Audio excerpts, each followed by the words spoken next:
Man. I knew that this was going to get messy. I knew it.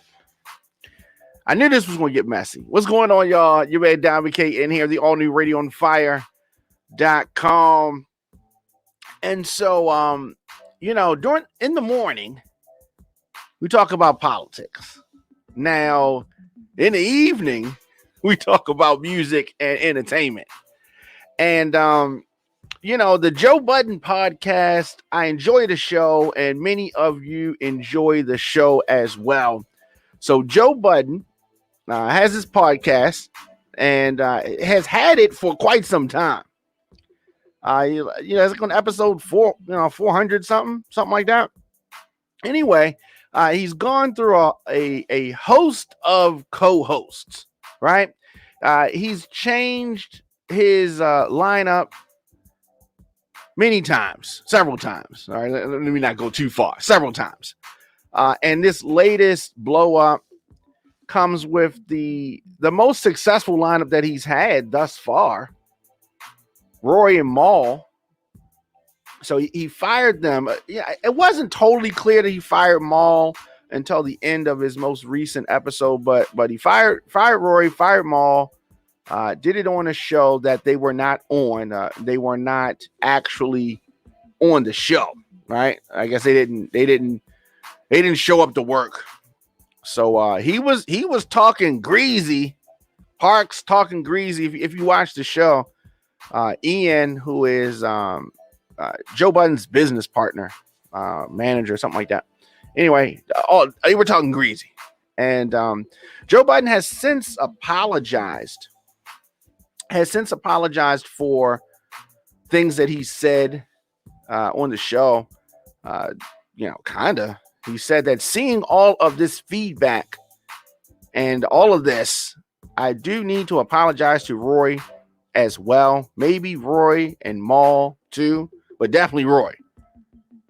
He said on the newest episode of the podcast. And so there was a response. I didn't think that they were going to say anything for quite some time, talking about Rory and MAL. So if you have watched the show, now some people don't watch the show, some people watch the show. I do watch the show, and I've been a fan of Joe Budden since his rap career. I remember him coming to Baltimore. I've talked about this a couple times. I remember coming to Baltimore, Def Jam. He had a bus and all that kind of thing, and so he's been doing this for a while. So there's been this back and forth whether or not Joe Budden's career has made the podcast successful. And so that was something that Joe Budden said. Look, he was Joe Budden, and because he was or is who he is, that's what it's all about, and it's his YouTube channel. And Roy and MAL wanted ownership or partnership or wanted some percentage numbers, wanted accounting, wanted to know, they're playing with words. They basically want to know, what are the numbers like, and are we getting paid what we're supposed to be getting paid? So they wanted to know, Roy especially wanted to know, based on the streams, based on the numbers, this arrangement that we've worked out, this arrangement that we've agreed on, are we getting what we're supposed to be getting? That's what it all came down to. Joe Budden is offended by them even asking this. Joe Budden is offended that they asked this question. So he's in his feelings about it. He's in his feelings, and they're in their feelings because he's mad that they're even asking the question. So he's being vague with his responses, and that's what's causing a lot of the confusion between the camps. Should you be able to ask this question? Yeah, they should be able to ask the question, but it's almost like asking a lady for a blood test for the child, right? Yeah, you can ask her, and yeah, you should ask her, but she is going to feel a certain kind of way about it most of the time, not all the time. Anyway, so that I think is really the cause of it. And when you have a show that is named after one of the members, and whether it's the founding member, some of the co-stars tend to get in their feelings. Some of the co-stars tend to get in their feelings. I've seen it happen to many a show, but you have these kind of shows all the time because you have somebody who has a higher marquee value name, and you build the show around them. In this instance, he built the show, Joe Budden, and he's had a ever evolving cast of characters around him, and I think that's what fans of the show like. I think fans of the show like that. Joe Budden also claimed that he wants the aforementioned clip where he was firing them to be edited out of the episode. So he took it off, I think off of his YouTube page and put it to his Patreon page, where it is something that people can subscribe to see. But people that want to see it or hear it have heard it. But Joe Budden said that ever since that last pod, I've just been having like pictures in my head of every moment that me and the guys ever had together. This is Joe Budden talking in retrospect. When I say I didn't ask you to do nothing for me, because I don't ask y'all to do nothing for me, but that's a man thing to me. You just don't ask men to do much stuff. But when I said I didn't ask you to do something, it don't mean I'm not appreciative. It don't mean I'm not grateful. It means I just never asked. So a lot of energy here, a lot of things going on, and Joe Budden has a bigger platform, obviously, than the guys. I was expecting the guys to respond in some way. Being fired on the show is, it's embarrassing, and I don't know if Joe Budden got the best end of this from the standpoint of people looking at him like, that's how you treat your friends, right? And then, I think that it could have been done in a more private manner. You wouldn't have got the viral nature of it had he done it in a private manner. But I don't think he was going for the viral moment. I think he was in his feelings. Joe is emotional from what we can see. And so he was mad, and they're mad, and everybody's mad. And when you have that kind of energy, so the energy has been off. And sometimes the energy is off on their show. Sometimes it's a good show. Sometimes it's not. But did Joe come off like an egomaniac? You can make an argument for both points. The fact that he has, over the last several years, had multiple co-hosts. There's a reason why, but you got to look at it and say, wow, this is, this is not necessarily a stable situation, but they've been stable for many years. I mean, you have TV shows that don't have the run that they had. So, you can't say too much negative about it. Shows go and they go and they run their course. TV shows. And so every show is not going to stay together forever. I'm sure that the Breakfast Club has had issues, but they've been able to stay together throughout them. But they were all put together at the same time. This is Joe Budden's show. So at the end of the day, because it's Joe Budden's show, it's going to go the way he wants it to go. And so anyway, today, Mal and Rory host a response show, and is behind a paywall. You had to pay $2 to see it, and that's fine. I think that's cool.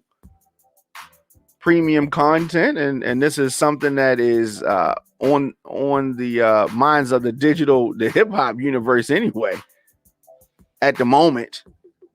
So they're checking for this, and that's all good. So they put it behind this paywall. You pay $2, and you get to see the video. I took time to watch and listen to it, and one thing that I noticed is that there's great chemistry between the two of them. Obviously, when we knew that, but Joe Budden's kind of in the middle of it, and both guys don't get to talk as much on Joe's podcast as much, obviously, as they did during their response show. So I did like the energy. I thought it was good. I think they have something to work with there. I think that they can move on past Joe Budden and do their thing if they so choose. Joe kind of left it out there that maybe, there's room for reconciliation. Like he kind of, I don't think that they're going to reconcile, but I'm just saying he kind of had some undertones like that. I think that these guys are going to go off and do their own thing. I think that they voice, and I don't think this needs to drag on too much longer. They said what they had to say. He said what he had to say. Do we have any different impression of Joe Budden than we did before? I mean, no. Many people thought that he was an ass before, and they probably still think that now. But he's in business, and he's in business, and that's what you do. When you're doing business, you do business, and the volatile nature of things, I thought at some point they was gonna get into a fight at some point. So they just need to kind of do their own thing, and he needs to do his own thing. And whether it's more of an input from Parks or Ian or the other guys that he had in their absence, somebody. DJ Cool Roy said, "Ain't nobody checking for Roy and Mal." Hey, I mean, okay, yes, we don't know them. If it wasn't for Joe Budden, we would not know them. Yeah, that is true. Okay, is it going to be the same level of exposure as they would get with Joe Budden? No, but I mean, they can't go back to Joe Budden Podcast and still keep their reputation intact. And if academics has anything to do with it, they have no reputation. Yeah, I mean, of course they're not as popular as Joe Budden, but I mean, what are they gonna do? So they should try to do their own thing, right? I mean, Rod. And second time, yeah, I mean, this is the second time that it's happened. But this one was worse. This one was worse. To me, surprisingly, the duo was entertaining. I thought they were entertaining. I really would need to see them discuss other topics. Of course, they're discussing something that they're passionate about, something that just happened, and a beef between themselves and Joe Budden. So that was entertaining, at least because we wanted to hear what he had to say and what Mal had to say. But I don't think that there's ever going to be a recovery from this, from the standpoint of them having a show together. If so, then I mean, you can just say anything, just anything. I mean, there was a lot. Joe Budden saying that Mal lived with him, and Mal taking offense to that, obviously, and Roy taking offense to being called, I guess, not being valued. I think that business, as I said, will go on. Joe Budden and his podcast network is going to prosper. Rory and Mal, they have a future in podcasting. Is it going to be to the degree of Joe Budden, as DJ Cool Raw pointed out? No, it's not going to be to that degree. But they got to do something. So you can check out the trailer of it, and they called it "I'll name this response later," and that was obviously a shot at Joe. Longtime listeners of the show know that initially Joe Budden Podcast was called "I'll name this show later." So this is their I'll name this response later. Interesting. It was clever. A little bit over an hour long. So that is something that you can check out, and I think that you should check it out.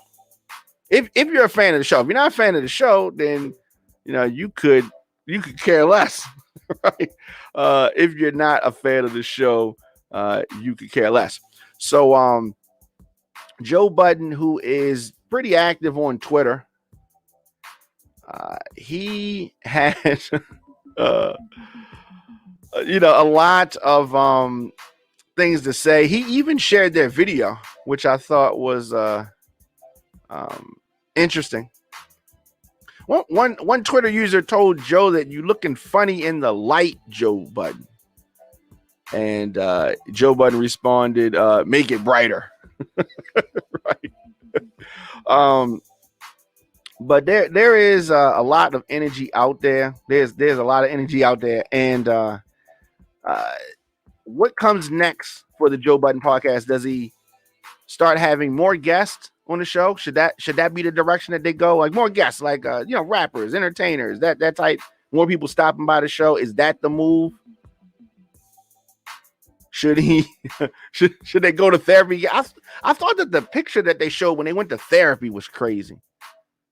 There was a attempted therapy session at one point in time. I didn't know what to make of it. And then the guys returned. So we've seen Joe Budden's firing of the duo. We've seen, or if you've had a chance to check out their response, they said the response that you pretty much would expect. And there was a lot of hurt feelings from both sides. Somebody else said that Joe Budden thought the therapist was going to save him. True colors showing. His true colors showing. Another user said that they are exposing your stuff, man. And Joe Budden said, no, you just stupid. Okay. Somebody else said that, yo, Joe Budden, tell your therapist to send me her invoice. I felt like I was at therapy too. Wow. Yeah, that's interesting. Somebody else said that this is probably the best episode of the podcast throughout all of this. Thank you for bringing your therapist, Joe Budden. Therapist shows me how everything better when you have money. His therapist was active, intelligent, and insightful. I didn't know that was possible. Not joking. Genuinely stunned. People embracing the therapy. And Joe Budden is somebody who's always talked about therapy, going to therapy, participating in therapy. Some people need therapy. Got people in my family that actively pursue therapy. I'm not that person. Maybe later I will be. Maybe at some point in time, but currently, right now, no, I'm not that. I'm not the therapy person. I'm usually able to walk through these things. These two guys think they're more important than Joe. DJ Cool Rod said that, and that may be what Joe Budden is feeling. And one thing's for sure. Let me say this, because I don't want people to feel like I'm really, my thing is that sometimes things don't work out. And yes, they have an inflated sense of importance. They think that we did this. Maul pointed out that in different towns that they went to, that Joe Budden wasn't selling it out with his music. So if they're selling out now, then it's got to be us that are doing this. And I would point out to Maul that the size of the venues that they did their podcast in versus the size of the venues that Joe was doing his performances at were probably different. Different. It's a whole different thing. But let me say this. I mean, yeah, they're definitely not more important than Joe Budden, because the show is going to go on without them.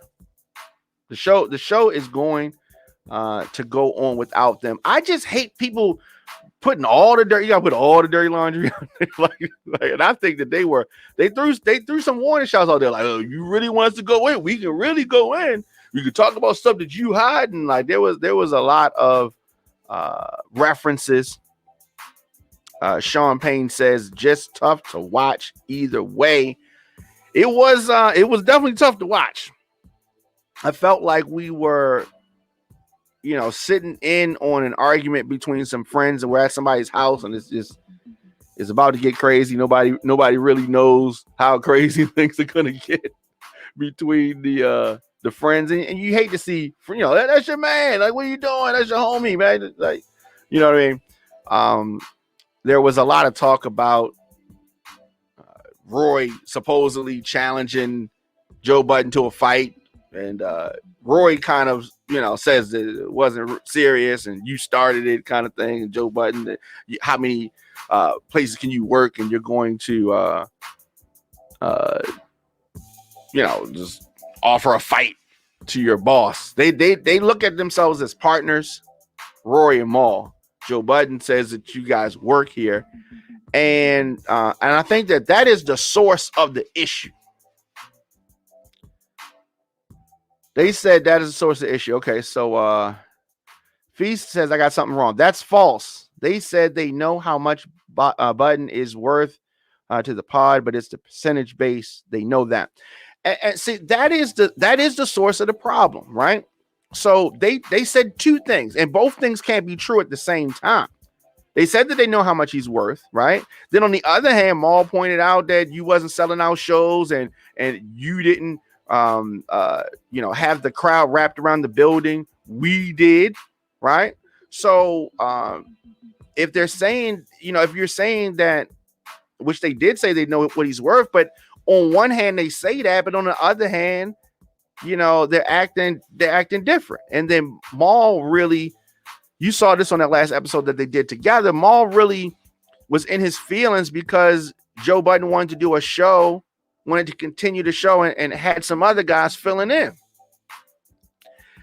This is not the attitude of people that know how much Budden is worth, because it wouldn't have been no attitude. They think that there's no show without them.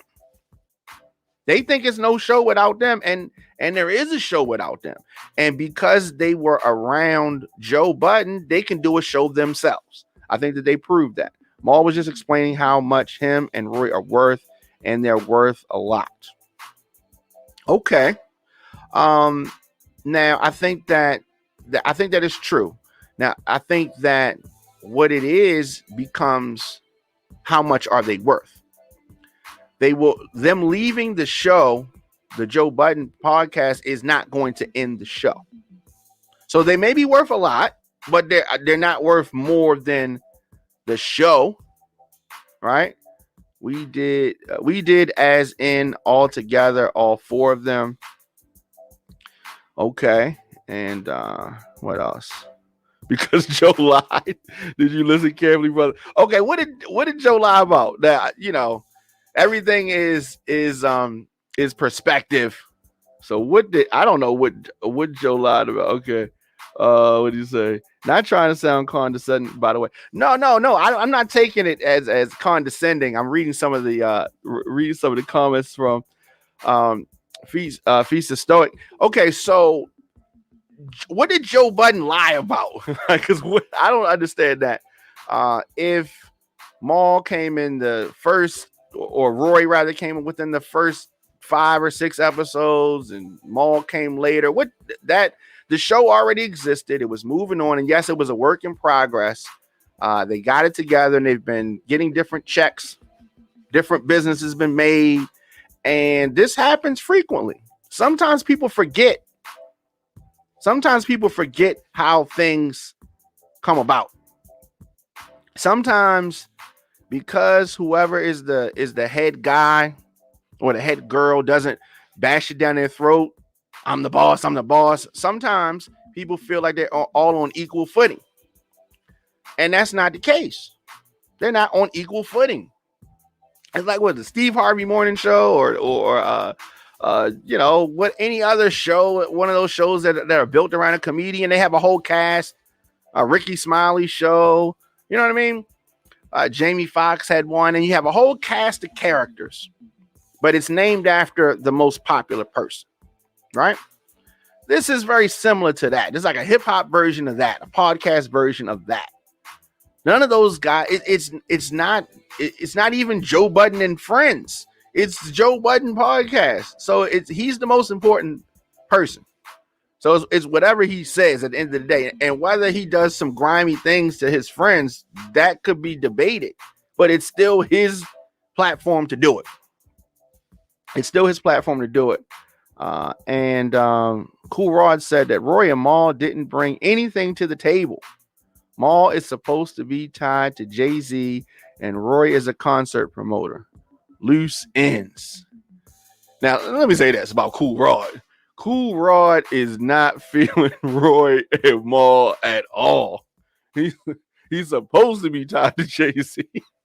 I like the energy. What I really liked about the show, the most recent version of the show, because we don't know what's going to happen in the programs to come. But what I liked is it felt like homeboys just talking, and guys love those kind of conversations where you just at your homie's house or they at your house and y'all watching the game or y'all listening to some music or y'all playing video games or whatever y'all eating, whatever you doing, you get ready to go to the club, whatever. And y'all just having those conversations about music, about your relationships, about whatever's happening in the world. Those conversations, almost like barbershop talk. It's almost like that. I enjoyed that conversation. I enjoyed that camaraderie that they had, and we were able to witness that. And it just so happened that the friendship imploded, and we ain't gonna get to see that no more. Not for them. According to Mal, Joe lied about them going their separate ways, going to their corners. Yeah. Feast is saying that, and yes, everybody's interpretation of it is kind of different. It is kind of different. And so what is he saying? He's saying, I think that people are missing the point. Rory and Mal never said anything about ownership.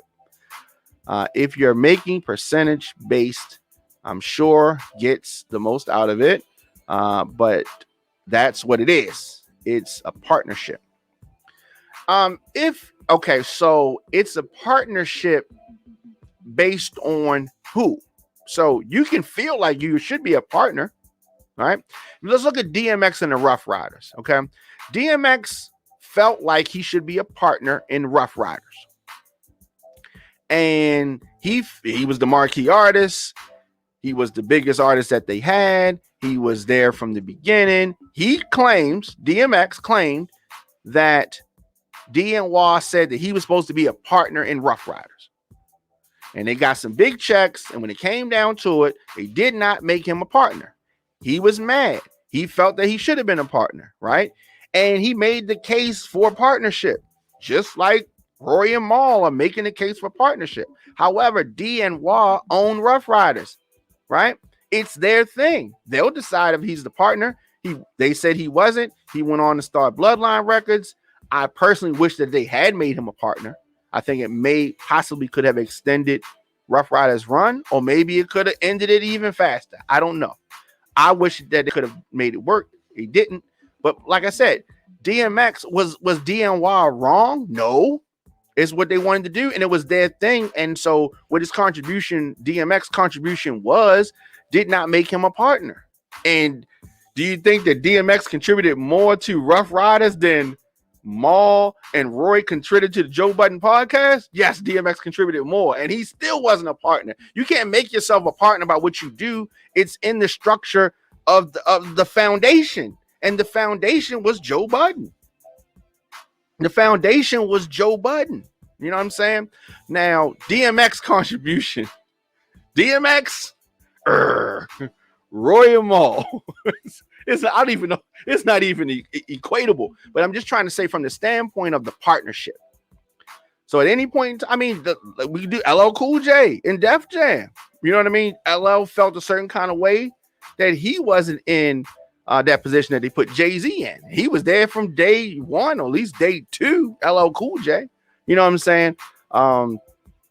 But my man Cool Rod says that Roy and Mal were boring. They didn't open up about themselves and tried to be politically correct with answers.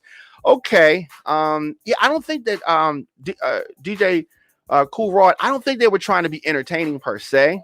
And you're right. And we're not going to be able to see how entertaining they can be until we see them talk about other things, right? They're only talking about this blow up with Joe Budden.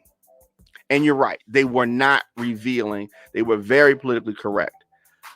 And like I said, they threw some warning shots out there. To Joe Budden. And I think that it's over.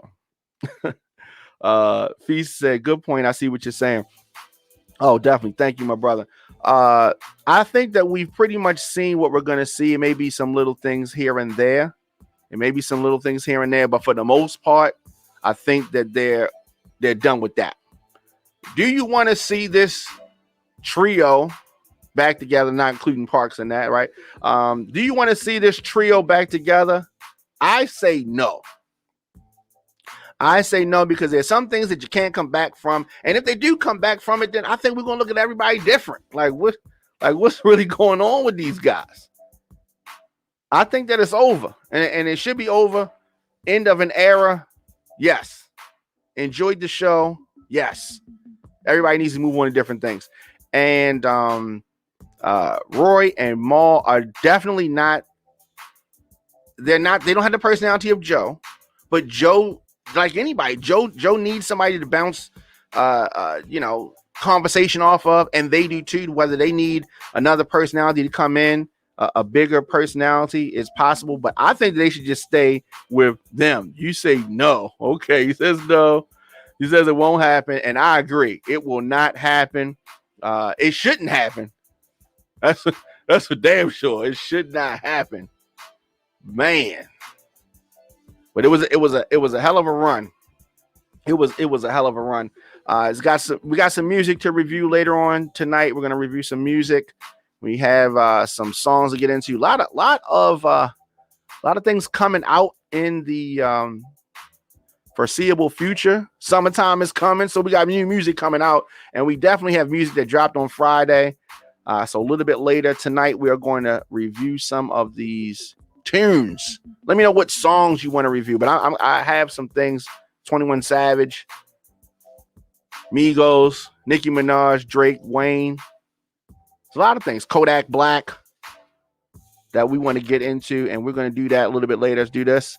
We're going to take a quick break, and we're going to be back to getting some of these music things.